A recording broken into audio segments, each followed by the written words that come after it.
Idli mutton കറിയും എത്ര പേർക്കറിയ combo? എനിക്ക് ഒരു ഐഡിയ ഉണ്ടായിരുന്നില്ല കേട്ടോ കല്യാണം കഴിയുന്നോടെ വരെയും. കല്യാണം കഴിഞ്ഞതിന് ശേഷം സേലത്ത് എപ്പോൾ പോയാലും സേലത്ത് ചിറ്റ ഞങ്ങൾക്ക് വളരെയധികം ഇഷ്ടത്തോടെ ഉണ്ടാക്കി തരുന്ന ഒരു ഡിഷാണ് ഇഡ്ലിയും മട്ടൻ കറിയും. പാലക്കാട് പോയപ്പോഴത്തേക്കും ഏറ്റവും വലിയ ആഗ്രഹമായിരുന്നു അവിടെയുള്ള ഏതെങ്കിലുമൊക്കെ നല്ല ഫുഡ് സ്പോട്ട്സിൽ പോയിട്ട് ഫുഡ് കഴിക്കണമെന്ന്. അങ്ങനെ ഞങ്ങൾ പോയതാണ് ശ്രീ വിജയലക്ഷ്മി വിലാസ്. രാവിലെ 11 മണി തൊട്ട് വൈകിട്ട് 11-12 മണി വരെ ചൂട് ഇഡ്ലിയും മട്ടൻ കറിയാണ് ഇവിടുത്തെ സ്പെഷ്യാലിറ്റി.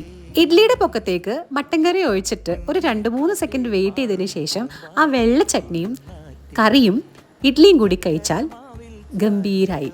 തക്കാളി ചട്നി ഉണ്ടായിരുന്നു, പക്ഷെ എനിക്ക് അത്രയ്ക്ക് അങ്ങ് ഇഷ്ടപ്പെട്ടില്ല ടേസ്റ്റ്.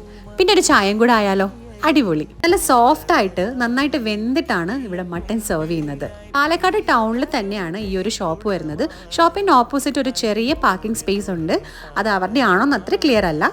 സോ ഇനി പോകുമ്പോൾ കഴിച്ചു നോക്കാം. Thanks for watching.